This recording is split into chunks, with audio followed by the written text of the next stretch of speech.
Well, we've had him on before, and we're going to have him on again. And that is Bill Werner with the Minnesota News Network. He is the pulse of Minnesota. Longtime journalist, somebody that can tell you everything you need to know about Minnesota. He's covered it for quite some time. And, of course, as Bill has said, here we go again. Let's bring him in. Bill, good to have you coming down the road with us. Good to be back. Not under the circumstances, if you know what I mean, Joel. We're in another tough week last week and going into this week for MPD. No question about it. Yeah. Bill, it's probably best described by you. Tell people what happened. Actually, about 4 blocks from where I'm sitting, right in downtown Minneapolis, across the street from Orchestra Hall, SWAT team went into an apartment on the 7th floor. And in the course of that operation, a 22-year-old man, Amir Locke, was shot by a Minneapolis police officer, Mark Hanneman.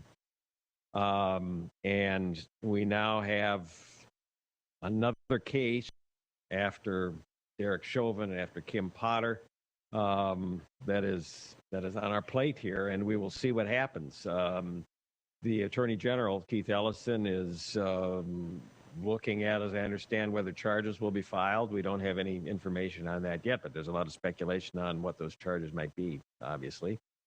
Some analysts are saying that there could be murder charges brought. If you look at the continuum, Joel, between cases that we've dealt with recently in Minneapolis and surrounding areas, on one side is probably Kim Potter, right, and the Daunte Wright shooting.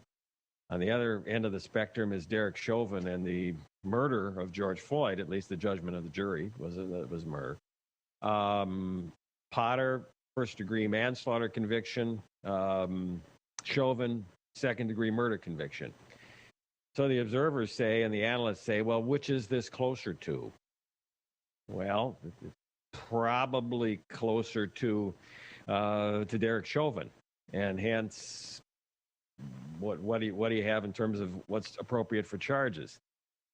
Given Keith Ellison is a very aggressive prosecutor on this, he's had a good record in terms of getting convictions. So there's some experts that legal analysts that say probably go for a murder charge on this, but we'll have to see. So the body cam, that changed a lot in regards to people's awareness when it came to this shooting. When I saw the body cam, obviously you look for what the aggression was that caused the shooting itself. I know there's been a lot of talk in the Twin Cities about that, and the fact that there was a no-knock search that came through. There was no. And maybe I'm saying this wrong, and you can correct me, but there was nothing from the courts that said you can bust down the door. They just had the ability by law to bust down the door, and so you've got someone that ends up getting shot that wasn't the suspect, if I'm right, and then the body cam shows the whole scenario. That seems to me to bring out so much emotion in this, Bill. Yeah, these and many of us saw. I saw the body cam video. You did, I know too, Joel. And I'll tell you honestly what my first reaction was in this. And then I'll tell you what I learned in talking to someone whom I have a lot of respect for and has a lot of law enforcement experience, although I can't give this person's name.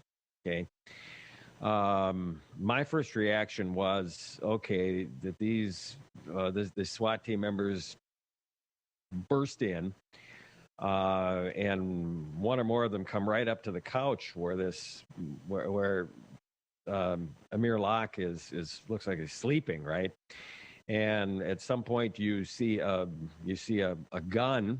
It doesn't appear to be that his finger is on the trigger from what we can tell, but at least certainly his hand is on the gun. And at that point, one of the officers shoots him multiple times and kills him. The question that left me with was, why did these officers come right up to the couch immediately? Why not hang back at the door and say, police, search warrant, get on the floor. If you see a gun, drop it. And then if there's aggressive moves, then you take appropriate action, as opposed to being right next to him. And there, if he makes just even a little motion, right, it could be certainly perceived as being threatening to the officer, and then the officer has to defend himself, and the person gets killed. I talked to a person who I have a lot of respect for, and has a tremendous amount of experience in law enforcement. Okay, and this is an off-the-record conversation, but I'm trying to get some understanding of indeed why this played out this way. This person's judgment of this, and this person has SWAT team experience as well. Okay, this person's judgment of it was that in a SWAT maneuver like that, you have to come in hard and fast and secure the situation. Therefore, you're not going to hold back. You're going to go in there, right? Okay. Mm-hmm. But what this person said is that what potentially may have confused the situation and caused the outcome as it did to happen as it did was that there were multiple officers yelling, police, search warrant, get down on the ground, all these kinds of things, at a person who could have been sleeping or just coming out of sleeping, right? And we all know that sometimes we're disoriented, right, when we're first waking up. And that may have been the procedural problem that caused this. In other words, then that the person, Mr. Locke, may have felt threatened, didn't know that it was police officers, didn't know what the situation was. He has a firearm there for reasons of self-protection, and therefore that's what happened. So that's a perspective from an experienced law enforcement person, and I dare say cream of the crop, okay, mm-hmm. Kind of person. And I put this in the mix so that folks can understand, can maybe have a better understanding, because frankly, in watching the video myself initially, I was mystified as to why things happened the way they did, to be honest. So let me ask this. When you saw the video, and I've seen it twice, and I want to make sure that I'm seeing it right, versus right. You who has, this is an area that you have to cover quite a bit, right. Quite frankly. Where did you see Mr. Locke pull the gun from? Yeah, and this is all, and I've looked at it in the slow motion kind of mode, and it almost looks to me, but again, now, other people who looked at it may disagree, like the gun was perhaps on the top of the couch, the cushion or something of that sort, right? And I don't really have, everything's happening so fast, I don't have a real clear impression of exactly where the gun was, except that at some point it became visible, and it appears his hand was on the gun, although not necessarily on the trigger, in the trigger area. Is that your rough impression of it too? Yeah. My impression, it wasn't in any bureau. It wasn't in certainly in anything that I would normally have a handgun in. I got the impression it was under a pillow, or certainly very close to where he was sleeping, his head where he was sleeping. And then I think the statements by the attorney for the family and various other people, Mr. Locke's acquaintances and friends and family, was that he feared for his personal safety because of some other incidents that had happened, and that was the justification for keeping a firearm close like that. So and the reason I bring it up, Bill, is just my experience with guns and where you would put them where you're sleeping, right. And whether or not you saw trouble coming, those type of things. That doesn't justify where any of this went. I understand it. So yeah, and I think no one would dispute that this is. Now, that's exactly right. How's Minneapolis reacting to this?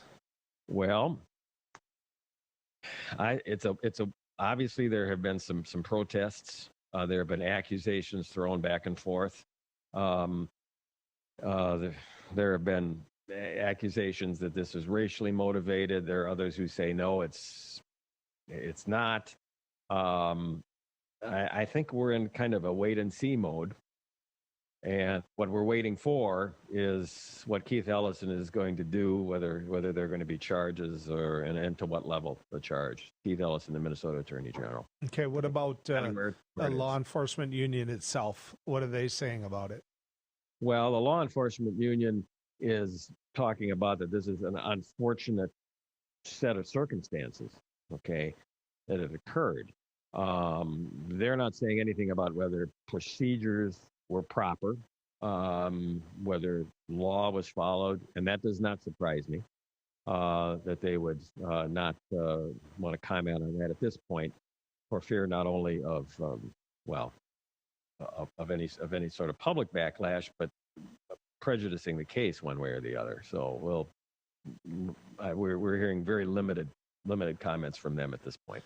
And Bill, I know you know what Keith Ellison was involved with prior to running as Attorney General, and I just want you to share that with the audience so that they can gauge if at this time Minnesota doesn't have the right Attorney General, and by that I mean this: to put the fire out, because it seems to me that there would be much more passion if they didn't feel as though the prosecutor in this case was someone that would see the problem, Bill. And so I just want you to share that. Yeah, I think what you're asking me, Joel, if I'm understanding you, is Keith Ellison's approach to this or his level of passion for the topic. Is that fair to say? That, and you've got a former congressman, you've got a former man that was active in black rights, and so that plays as a strength into how the black community deals with this, as I see it. Yeah, and I think that he is the impression I get, and I certainly don't want to speak for the black community. There's no way that I could do that.